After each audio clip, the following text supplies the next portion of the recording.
Pria ini hanya bisa pasrah saat massa mengeroyoknya di Jalan Petamburan 5, Tanah Abang, Jakarta Pusat, Jumat dini hari. Warga meluapkan emosinya karena kesal. Pria ini kedapatan mengambil sejumlah baju baru untuk lebaran yang sedang dijemur di pekarangan warga. Mencegah massa bertindak berlebihan, pria yang mengaku tinggal di asrama Brimob ini kemudian diamankan di pos RW setempat. Warga kemudian melapor ke polisi. Itu malingnya nggak masuk dalam rumah, di karangan, karena lagi dijemur itu baju. Memang baju itu sweater. Usia berapa tahun, Bang? Pengakuan usia 15 tahun. Pengakuan. Nama Dari kondisi badan kemungkinan bohong. Karena itu dia nggak boleh identitas di dalam pos RW itu. Polisi sempat kesulitan mengevakuasi pelaku karena banyaknya kerumunan warga. Namun pelaku akhirnya bisa dibawa ke Mapolsek Tanah Abang menaiki sepeda motor. Dari Jakarta, Rani Sanjaya, iNews melaporkan.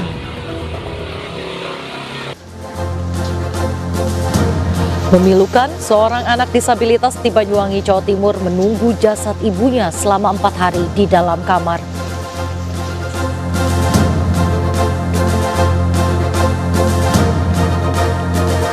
Hindari puncak arus mudik, stasiun Pasar Senen Jakarta dan Bandara Soekarno-Hatta sejak pagi ramai pemudik berangkat lebih awal.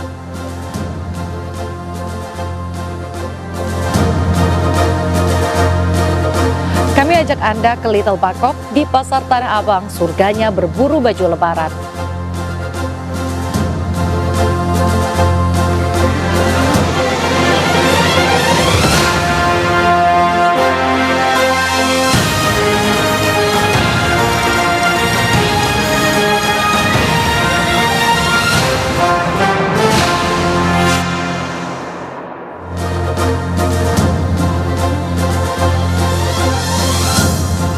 Halo pemirsa, Polri ungkap 4 SPBU Pertamina di Jakarta, Tangerang, dan Depok mencampur BBM Pertalite dengan zat berwarna dijual ke konsumen sebagai BBM Pertamax.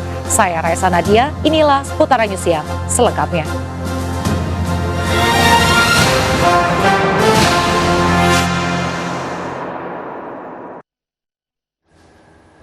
Pemirsa, kebakaran menghanguskan puluhan kamar kontrakan dan warung makan di Palmerah, Jakarta Barat. Sementara itu, diduga korsleting listrik, rumah mewah 3 lantai di Sawah Besar ludes terbakar.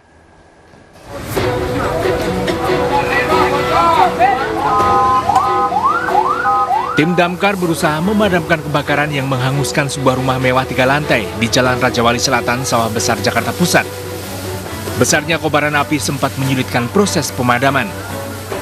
Menurut warga, api pertama kali terlihat dari lantai 2 dan menyebar ke lantai 1 diduga akibat korsleting listrik. Tidak ada korban jiwa dalam kebakaran ini, kerugian diperkirakan mencapai miliaran rupiah. Sebelumnya, kebakaran meludeskan 20 bangunan semi permanen dan 5 warung di Jalan KS Tubun 3, Palmerah, Jakarta Barat. Banyaknya material dari kayu membuat kebakaran cepat meluas. Kebakaran terjadi akibat korsleting listrik saat sebagian penghuni rumah pergi ke masjid untuk salat tarawih. Cuman pada panik semua, sebagian memadamin titik api, udah nggak bisa ini pemadam, nggak bisa dipadam. Belasan mobil pemadam kebakaran dikerahkan untuk memadamkan kebakaran. Dari Jakarta, tim kontributor iNews melaporkan. Pemirsa, 14 anggota TNI yang melakukan pengeroyokan terhadap warga di depan Mapolres Jakarta Pusat diperiksa oleh Pom-Dam Jaya. Pengeroyokan diduga merupakan aksi balasan.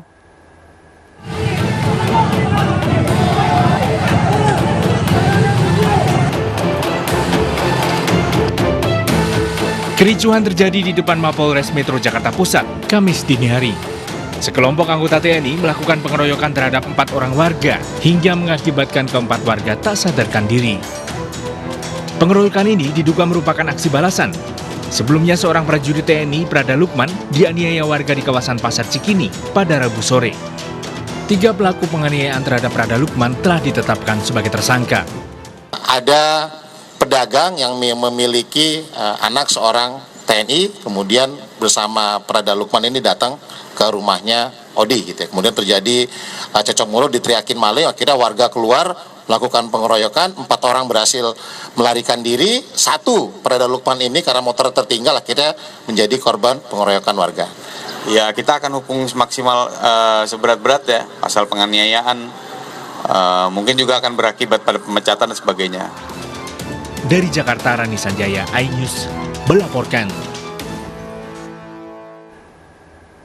Memilukan seorang anak disabilitas di Banyuwangi, Jawa Timur menunggui jasad ibunya selama 4 hari di dalam kamar.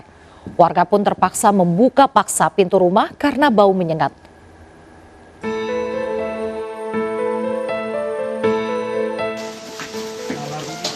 Jenazah SK wanita lansia akhirnya dievakuasi petugas dari rumahnya di Jalan Raung, Kelurahan Singotrunan, Banyuwangi, Jawa Timur. Yang memprihatinkan, di sebelah jenazah korban terbaring anaknya DA 23 tahun, pria disabilitas berkebutuhan khusus menemani jasad ibunya. DA mengunci diri dalam kamar bersama jenazah ibunya selama 4 hari. Terungkap saat seorang warga berkunjung untuk menemui ibu DA, namun pintu terkunci dan tercium bau menyengat. Posisi rumah semuanya dalam keadaan terkunci, sehingga kita bisa masuk itu melalui pintu samping dengan cara membuka paksa atau didorong. Jenazah sang ibu telah dimakamkan, sementara DA pria disabilitas kini diasuh ayahnya yang telah terpisah belasan tahun. Dari Banyuwangi, Jawa Timur, Eris Utomo, iNews melaporkan. Selain kasus BBM dicampur air di Bekasi, Polri ungkap 4 SPBU Pertamina di Jakarta, Tangerang, dan Depok mencampur BBM Pertalite dengan zat berwarna untuk dijual ke konsumen sebagai BBM Pertamax.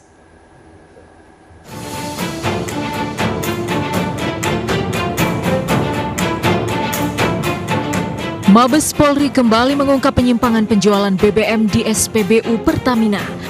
Kali ini kejahatan dilakukan 4 SPBU Pertamina yang dikelola swasta dengan cara mencampur BBM Pertalite dengan pewarna hingga menyerupai Pertamax, kemudian dijual ke konsumen dengan harga lebih mahal.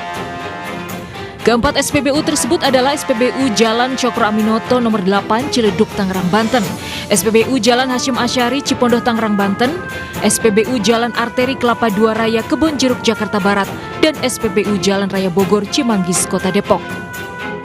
Dari temuan tersebut, 5 orang ditetapkan sebagai tersangka, mulai dari pengawas, manajer, hingga pengelola. Beroperasi selama 2 tahun lebih, total keuntungan dari kejahatan tersebut mencapai 2 miliar lebih.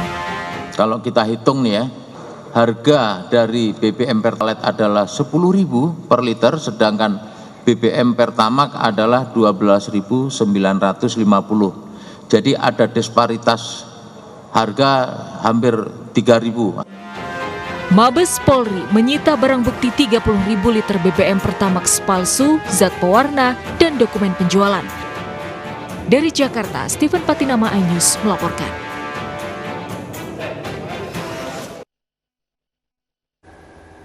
Hampir 600.000 tiket kereta keberangkatan dari Jakarta sudah terjual untuk periode mudik Lebaran 31 Maret hingga 21 April 2024. Lalu kapan puncak arus mudik dan bagaimana peluang mendapatkan tiket mudik saat ini?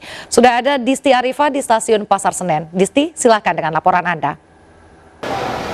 Ya, halo Raisa, saat ini saya berada di Stasiun Pasar Senen Jakarta, di mana pada hari ini terpantau sudah mulai terjadi kepadatan oleh masyarakat yang akan melakukan perjalanan menggunakan kereta api untuk melakukan mudik ke kampung halamannya. Memang diprediksi arus mudik sendiri ini terjadi pada tanggal 31 Maret hingga 21 April, namun nampaknya masyarakat ini sudah mulai mengawali mudik mereka karena memang pada pekan ini adanya libur panjang sehingga dimanfaatkan masyarakat untuk lebih awal melakukan aktivitas mudik. Dan terkait ketersediaan tempat duduk di periode masa angkut Lebaran, yakni pada tanggal 31 Maret hingga 21 April nanti, dari KAI Daob 1 Jakarta ini menyediakan sebanyak lebih dari 957.000 tiket atau rata-rata perharinya ada sebanyak lebih dari 43.000 tiket.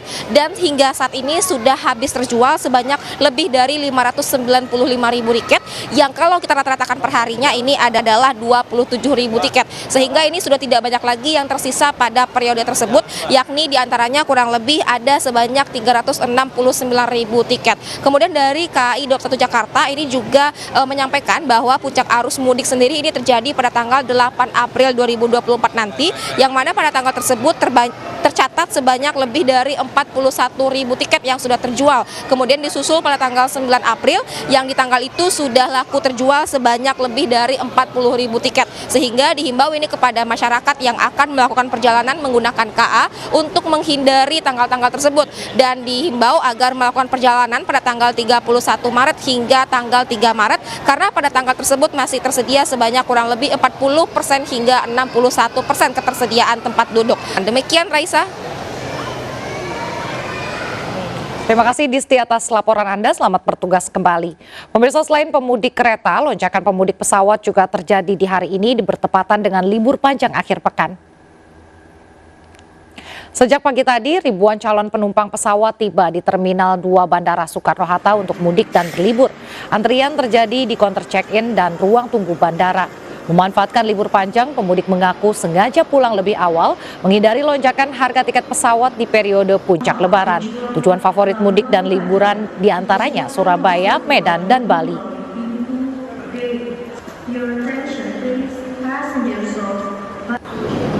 Kepadatan pemudik juga terjadi di Terminal Bus Kalideres, Jakarta Barat. Para pemudik memilih pulang lebih awal untuk menghindari kepadatan dan lonjakan harga tiket. Untuk keberangkatan tanggal 5 hingga 8 April, seluruh tiket mudik bus jurusan Sumatera dan Jawa sudah ludes terjual. Sejumlah PO Bus akan menyediakan armada tambahan seiring prediksi kenaikan jumlah penumpang jalur darat saat mudik Lebaran tahun ini.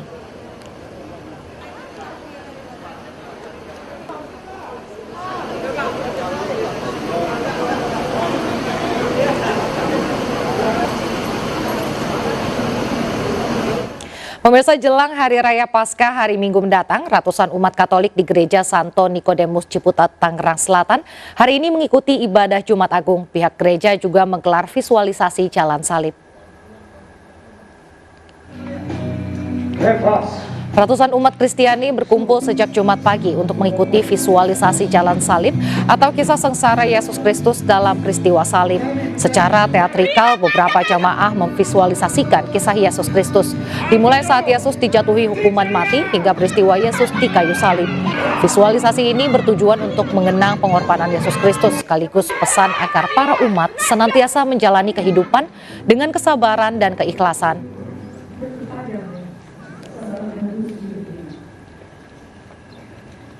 Karena keberanian Veronica, setitik kesegaran, dan karena keberanian itu pun.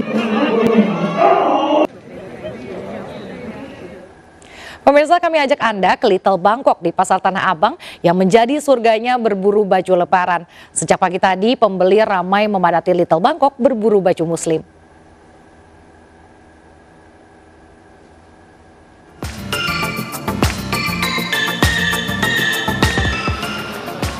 Kawasan Little Bangkok, Pasar Tanah Abang, Jakarta Pusat dipadati pembeli sejak Jumat pagi. Pembeli berburu baju Muslim untuk Lebaran serta mukena. Terutama yang diburu itu gamis dan kaos-kaos, apalagi gamis kan untuk sholat Id, yang mungkin mukena, yang pokoknya banyak nih buat beli sanak saudara juga di kampung. Aku jual gamis karena udah mau deket hari Lebaran, jadi aku jual gamis raya. Gamis raya itu kayak begini. Modelnya biasa aja, cuman ada pita, cuman polosan, ada yang motif semuanya. Ini yang aku pakai juga. Selain busana Muslim, baju-baju impor dari Thailand dan Cina juga banyak diminati pembeli. Keramaian pengunjung Little Bangkok diperkirakan akan terus bertambah hingga H-3 Lebaran. Dari Jakarta, Aulina Iyasha, Iriansyah Wahyudi, iNews melaporkan. 2 hari berturut-turut, 2 agen bank di Lamongan, Jawa Timur jadi sasaran perampokan bersenjata api. Jangan kemana-mana pemirsa, tetaplah bersama kami.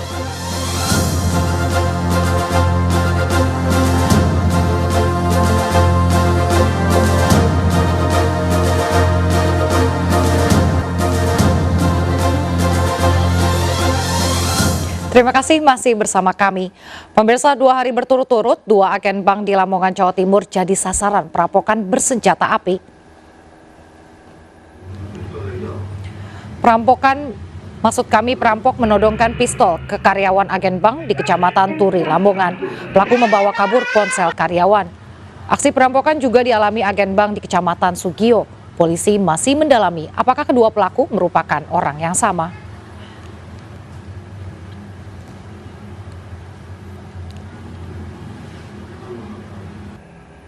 Pernah diuji sakit menahun, seorang pebisnis muda sukses dengan usaha klinik kesehatan.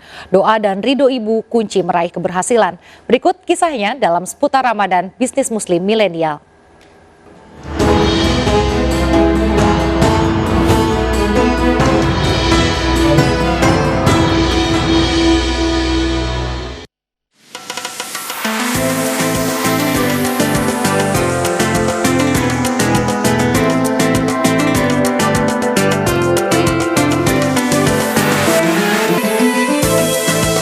Awalnya saya sempat sakit lama, ya, 2 tahun, GERD namanya, penyakit sejuta rasa, rasanya itu pengen mati nggak mati-mati, pengen pingsan nggak pingsan-pingsan. Ya, 2 tahun ikhtiar nyari kesembuhan kemana-mana, qadarullah belum dikasih kesembuhan sama Allah. Akhirnya saya dan istri mutusin buka usaha ini.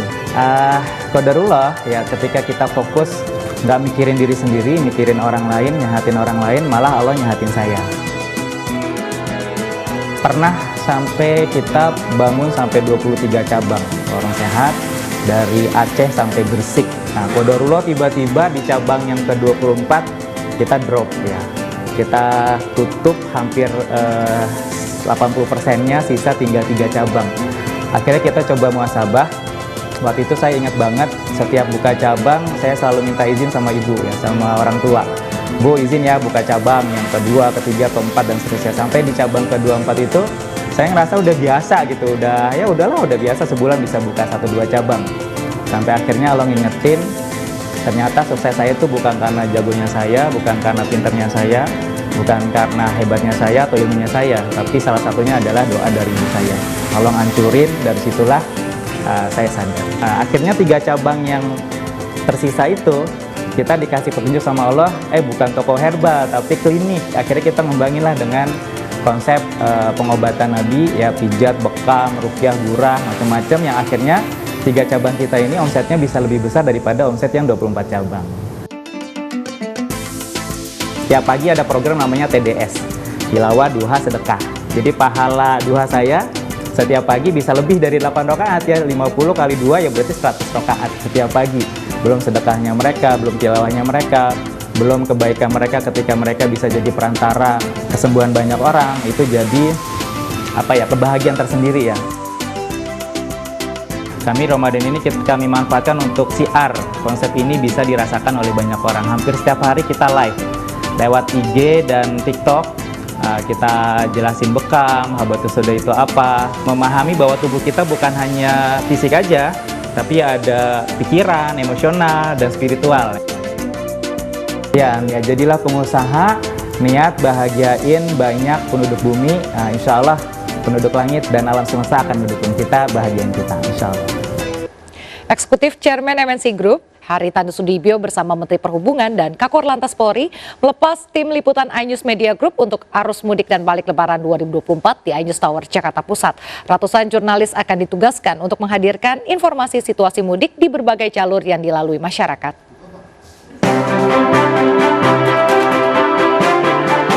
Sebagai bagian dari CSR MNC Group, melepas ratusan tim liputan iNews Media Group untuk membantu memaksimalkan pelaporan informasi seputar mudik kepada masyarakat. Hadir dalam pelepasan tim liputan mudik 2024, Eksekutif Chairman MNC Group Haritanu Sudibyo, Menteri Perhubungan Budi Karya Sumadi, serta Kakor Lantas Polri Irjen Pol Aan Suhanan. Liputan mudik ini bagian dari CSR MNC Group ya, jadi Corporate Social Responsibility yang melibatkan semua media, iNews Media Group, iNews TV sendiri, RCTI, MNC TV, GTV, sama channelnya ada Sindo News TV. Jadi semua terlibat, kami kerahkan 120 orang kru jurnalis yang untuk meliput supaya masyarakat itu bisa tahu apa yang terjadi di lapangan ya. di jalan secara visual maupun secara pemberitaan. Sinergitas antar pemerintah dan jajaran Polri juga dikerahkan untuk memberikan kelancaran mudik di berbagai moda yang digunakan. Kita ingin membuat mudik kali ini baik seperti arahan Presiden, dan sekali lagi saya sampaikan bahwa kita punya tagline yang merupakan doa ya, mudik ceria penuh makna. Sejak awal kita selalu berkoordinasi ya, berkolaborasi dengan seluruh stakeholder, terutama dengan Kementerian Perhubungan. Kita sudah memetakan titik-titik rawan ya, titik rawan kemacetan, kecelakaan, sehingga kita sudah siapkan skema-skema pengelolaan arus lalu lintas sesuai dengan pemetaan kita. Diproyeksikan akan ada 193 juta kendaraan yang melakukan mudik hingga diperlukan skema pengelolaan arus mudik dan arus balik 2024 untuk menjamin keselamatan pemudik. Informasi yang diberikan tim liputan iNews Media Group diharapkan turut membantu suksesnya pengelolaan arus lalu lintas mudik 2024. Dari Jakarta, Esra Ambarita, Fakih Satrio, iNews melaporkan. Pemirsa, mulai 1 April Anda bisa menyaksikan informasi arus mudik dari berbagai daerah dalam Seputar Mudik RCTI yang akan tayang di Seputar iNews Siang. Kami akhiri jumpa kita siang ini. Saya Raisa Nadia bersama tim yang bertugas undur diri. Tetap semangat dan sampai jumpa.